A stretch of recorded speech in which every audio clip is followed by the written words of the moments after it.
Call the meeting to order. Welcome, everybody. I want to begin by saying we've had a slight technical glitch, and these things are sent to test us and our ability to adapt, and I must say hats off to staff who have managed over the course of a very short afternoon to adapt very well to the failure of our PA system here at Council Chambers.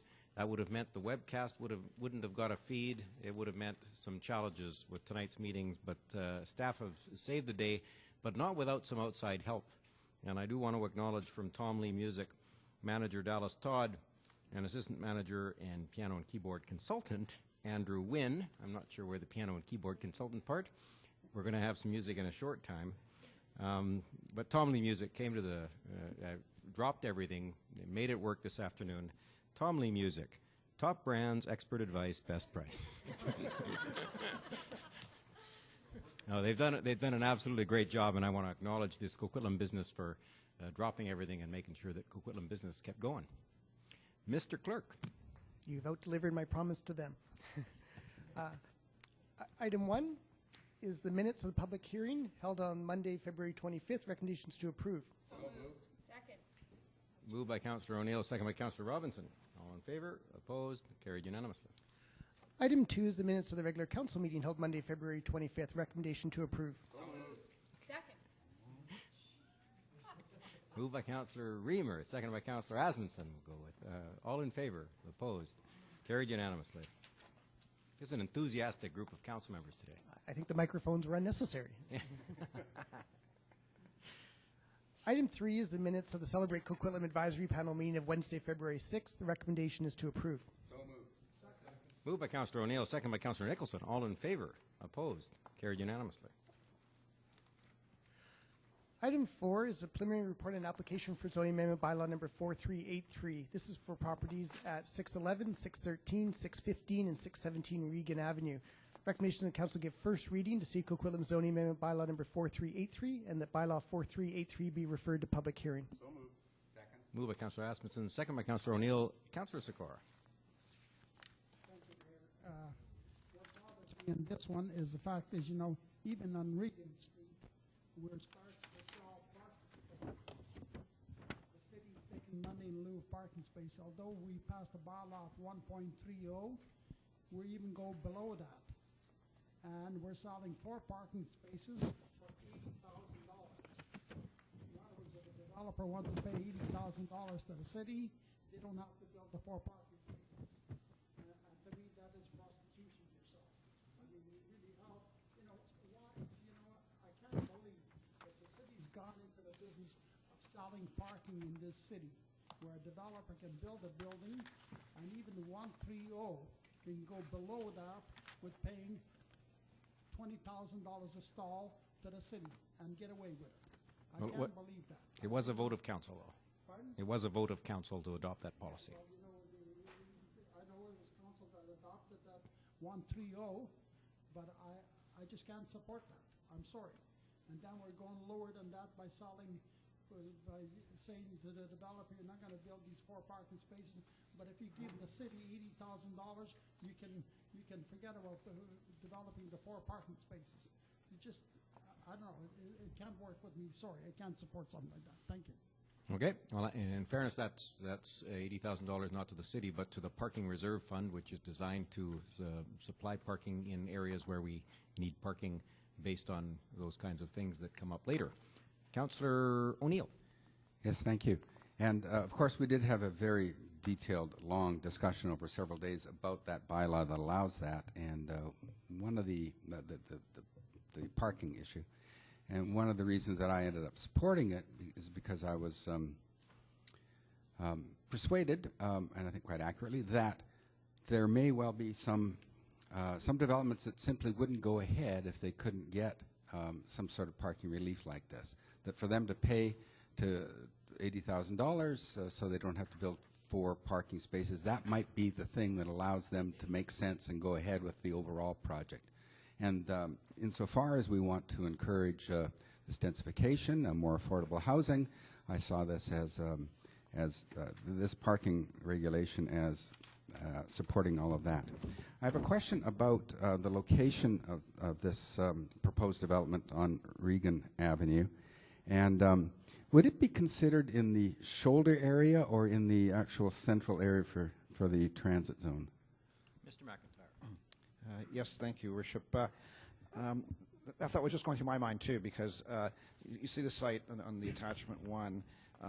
The proposed station would just be off the picture to the left-hand side. So it is probably very close to that 400 meters, so it's right at the edge of the core or right at the inner ring of the fringe area. It's very close. Okay, and I'm going to refer to a committee presentation we had a couple of weeks ago from a developer who wanted some action on a plan that he had for an address on Falcon.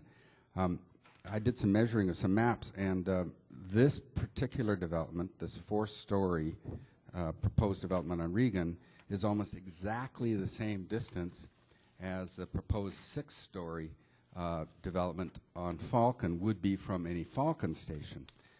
We heard at the time during the committee meeting that that council was quite that staff were concerned that they didn't want to rush ahead with this thing because no overall planning had been done for the area, and specifically they were concerned that maybe this would be underutilizing that site on Falcon. But that Falcon, if that's a concern for a development proposal for Falcon that's about 400 meters away from a proposed transit station, is that not a concern for the Regan Avenue development as well? Because it's the same, about the exact, I measured it, it's almost exactly the same distance. Is that a concern that planning has, that this is underutilization, or is planning happy that to see this thing go ahead? I don't know if we can answer that today, or that's something it's a general issue that I think is important. Through the chair, fair enough, fair question. Proximity to a transit station is one factor. There's other factors at play here. This area here in Coquitlam, there has been a neighborhood plan done some years ago that's been updated through the TDS. I think there's a greater clarity and certainty about what's happening in this area, I would suggest. The other ones too, I'd have to do the measurements, but Falcon is talked about as a station along the Barnett, whereas Ioko is a known station location and just the respective distances. But there's other parcels in that area. There's other things going on that we just don't have the clarity that I think we have here in Coquitlam. So. Thank you, that's all. Okay. Thank you, that's all. And hand the microphone over to Councillor Robinson. Thank you, and I appreciate staff's response because I had a similar take on the difference between these two neighborhoods. So I do have a question about this particular proposal as it relates to the adaptable units will be secured by a restrictive covenant. So that it's on page 2 under the proposed development. It's going to be 4 two-bedroom apartments will be adaptable units with each having a wider parking space. And that will be on restrictive covenant. So that means that they can never be altered, I guess, and that it will be known. Is this about it being, it'll be on title, I guess, or can you say a little bit about what that means? Yeah. Through the chair, a restrictive covenant would be placed on title. I don't have the specifics of that, but let me take that away, and when the staff report back at the public hearing, we can sort of flesh out some of those details for council. That would be great. And the other one, and I know that we're not talking form and character here, but if you could let the developer know that I really struggle with the pictures. They look like other projects in the area. There's nothing distinctive, and the YWCA project, which is just down the road, has really beautiful features. It was done by BC Housing. It's a social housing complex that is absolutely outstanding. And then here we have the private sector putting something together that looks like a big block. And in this case, I think we have a traditional role reversal around who's bringing something unique to the character. And I'll save it for later. But the earlier I think we can get those kinds of comments out to the developer, I would believe that that's appreciated. But in terms of what we're being asked to do around first reading, I support it going to public hearing. Thanks. Okay. Councillor Reamer. Thank you very much. So I do note that this development will not be subject to the community amenity contributions because it was already in stream, so to speak. So I did have a question around how many other in-stream applications do we have? And I also want to reiterate what Councillor Robinson has said. I don't really like the looks of this either. Perhaps it's the use of the brick, all the brick I don't like. It's quite a large building. Perhaps there needs to be more balconies on here to provide a little bit of additional character. And although we're not addressing that tonight, I have those same similar comments as Councillor Robinson did.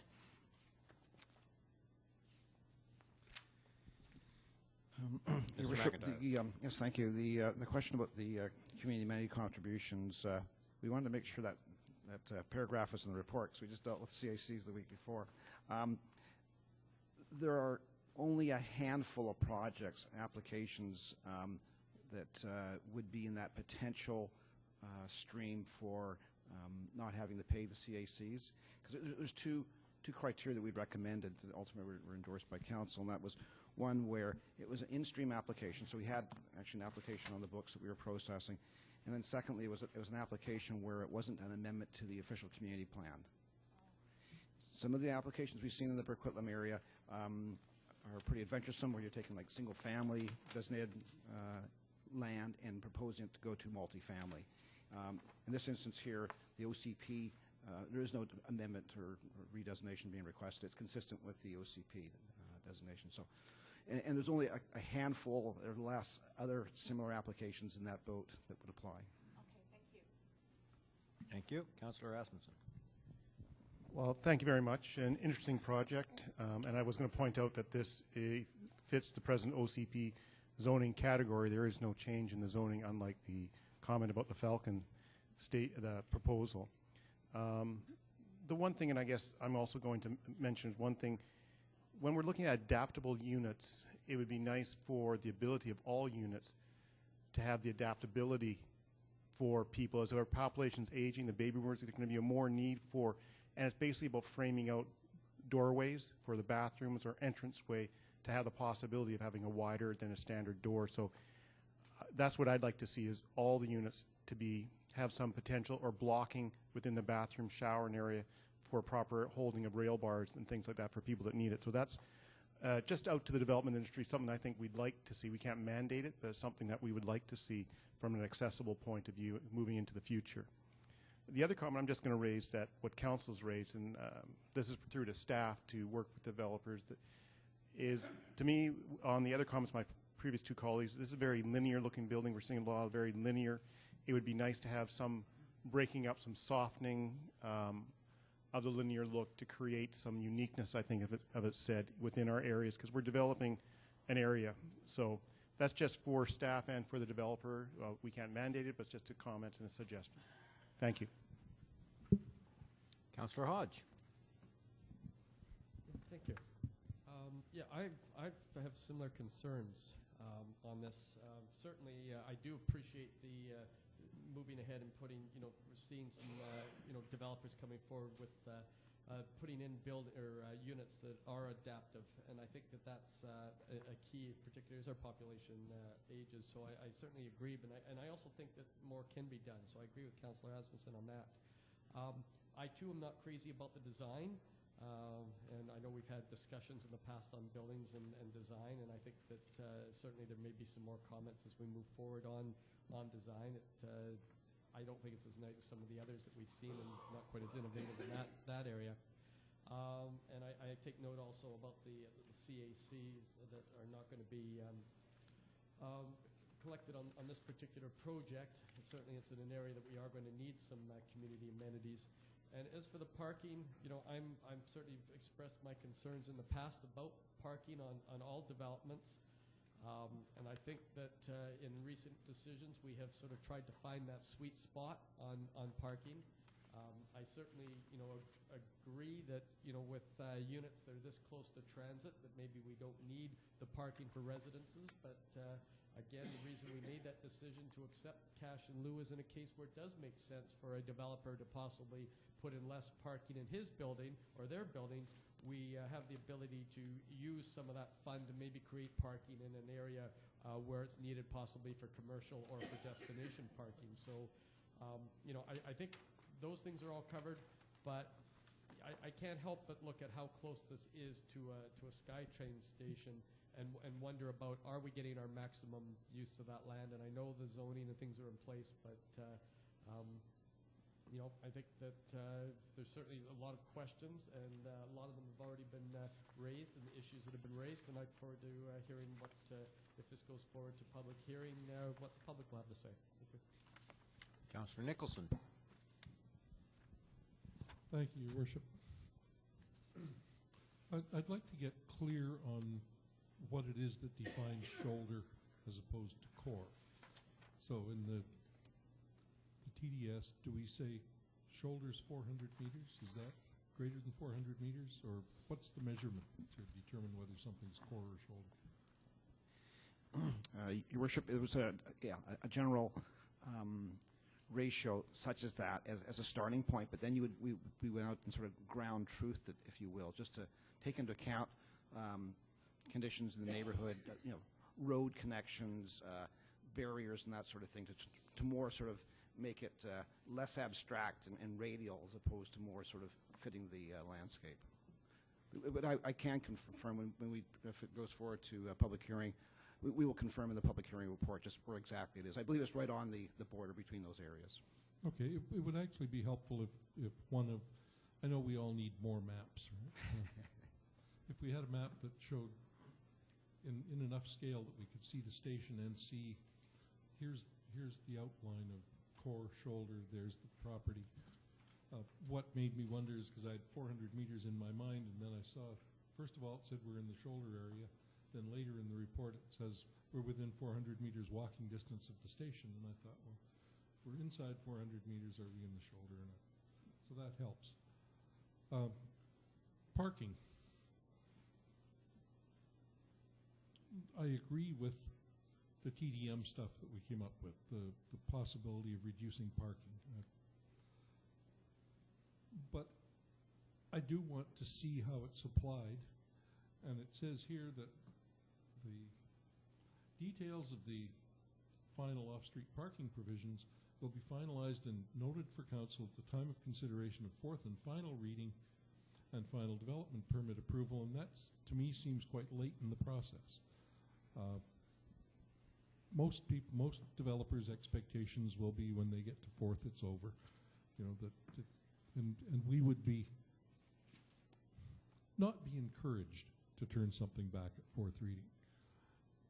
Are those provisions part of fourth reading, or are they part of development permit? I'd like more comfort sooner. Your Worship, we're getting all the perceptive questions here. We really worked with this paragraph too, because what this represents is, with the zoning bylaw amendment changes that council recently wrestled with around the parking standards, and as mentioned before, there's quite a discussion and debate about that. We've in a sense, have moved to a bit of a new system, in that the city's new parking standards allow for sort of pre-authorized reductions, if you will, based on certain measures. And the final step in those measures was, within the TDS areas, you could make that 20,000 cash in lieu of parking. So basically what that did, it ingrained or established in the zoning bylaw a preset system for reductions or variances, if you will. So as long as they meet those those criteria and put in place those measures, the project can have those predetermined reductions in parking. So what we wanted to make sure is in this report here, this is one of the first new applications coming forward under the new system, is how would we advise council about this? How would we inform you? How would we give you a heads up on this? And so this is the wording we came up with. So it would be at the development permit stage, because really it's not until that stage that we really know precisely how many 2-bedrooms, how many 1-bedrooms, how many studios, how many parking spaces actually is absolutely necessary. And I suspect with the direction, the comments I'm hearing around the council table tonight around the design, there may be some fairly significant changes that way. So what we want to do is alert council that this would be, that information would be made available in greater detail, because we do have a table here now. This is our best guess shot at it. Staff working with the applicant and their designer have some numbers there in the two tables, but all those would be absolutely confirmed at the time of the DP, because those would be ultimately the building plans that would be going forward. Okay, and as I said to you at the beginning, I agreed with the measures that we passed. I believe it's the direction that we need to go in. This final approval is going to come very late in the process, and it's going to be very challenging, I think, if there is any subjective variance as opposed to those provided by the bylaw, which I frankly believe we've committed to. Those may come in, and some of my colleagues may feel that there isn't enough parking, but we've committed to that level of parking variance, and I think we're going to have to go with it. But anything beyond that is, you may not get the result, the developer may not get the result he's hoping for. Thank you. Okay. Councillor Reid. Is it on? Yes, you're turned on. Sorry, I thought I might have to do something magical. Thank you. A couple of things I'd like to address. One is the station, Coquitlam Station. Coquitlam Station is already in the plan. We already know we've got it. It's not a maybe or a wish list 20 years out. We've got it. It's here. We need to deal with it. We did a plan, and now we're actually retweaking. I know that's Councillor O'Neill's favorite word that I have, tweaking, but we've retweaked the plan again because of all the applications coming in, and staff wanted to make sure they were on the right track. And we will have quite a few high rises right at the station itself, where the plans are now, and then this sort of puts itself down in elevations towards the single family that are going to be just to the north, east, west, east maybe of it. So that all works for me. What doesn't work is the building. There's so many things we could do on the facade of the building. You could have, I mean, I'm being silly here, but you could have round balconies instead of square balconies. You could do, I like brick rather than vinyl for sure. But there's nothing else. It's so plain, and we've been asking for the wow factor, and this definitely isn't it. The other thing to do with the parking. Now, I do not agree with the parking in this city. I do not think it's right. But however, the rest of council did, so that's what we go with. But I do have a problem here, Mr. McIntyre, and that is when you're dealing with parking, in my opinion, that is this low, and they're could perhaps change the mix of units from 1 bedrooms, 2 bedrooms, and 3 bedrooms if they have it, or 1 and 2 bedrooms. I think that means a great deal, because there's likely to be more people that don't have a car, won't require a car in a 1 bedroom than there would be in a 2 bedroom. So I think the mix here is very important. So the mix is important, the parking's important, and the facade is important. And I'm wondering if maybe not just for this particular building, but for others coming up, if maybe we should be not giving second and third readings at the second blush, but just giving second reading, unless we're pretty confident that we want to do second and third. Because like some of my colleagues, I believe that also once they've had third reading, they consider it a go-ahead. They've got financing in place, and they're going to go in the ground, and maybe that's just a little bit too late. So I think maybe I'd like to have a discussion over how we move from public hearing and first to second, and maybe give some time if all the details aren't finalized before we go to third. So that's about all I have to say, and I won't have a problem moving it to first reading. I hope you will have all the parking details that you can have, because the neighborhood's going to sure be interested in that. Thank you. Thank you, Councillor Reid. No further speakers. Motion is first reading and a public hearing. All in favor? Opposed? Motion carries unanimously.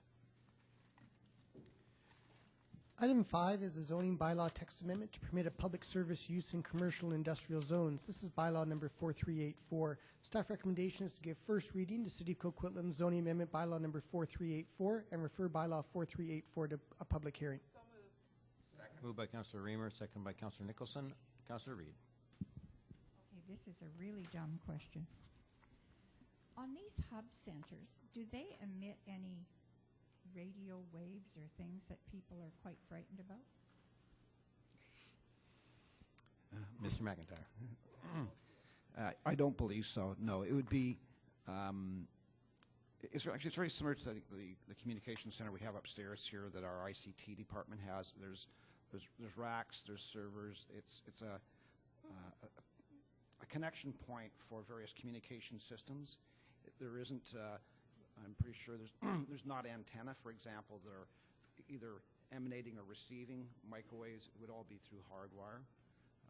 So we can check on that and come back with a more authoritative. Well, I think it's a good thing to bring out, because we're going to have a public hearing, and I don't want thousands of people coming out if they feel that there's going to be radio waves or some other thing that's coming from the smart meters and the little spacemen that are running around. I think we should get it out there first, so thank you. Well, we knew that if there was a technical question of any kind of technical expertise, you'd bring up the question. Any other questions? None. The motion is first reading and a public hearing. All in favor? Opposed? Carried unanimously. Carried unanimously. Item 6 pertains to a proposed sign amendment bylaw. This is bylaw 4379, and it's to permit construction site hoarding signage. There's staff recommendation that City of Coquitlam sign amendment bylaw number 4379, which received first 3 readings on February 4th, 2013, be amended to remove the prohibition on having a development sign when a hoarding sign is erected on the development sites, and to Council give fourth and final reading to City of Coquitlam sign amendment bylaw number 4379 as amended. Second. Moved by Councillor Asmussen, seconded by Councillor Reamer. I do want to make it clear, I posted this bylaw on the internet yesterday, and I want to clear up the confusion. Hoarding on construction sites is actually the fence that goes around the construction site. It's not piling up of construction materials beyond what you need. It's actually the fence. It's not a psychiatric issue.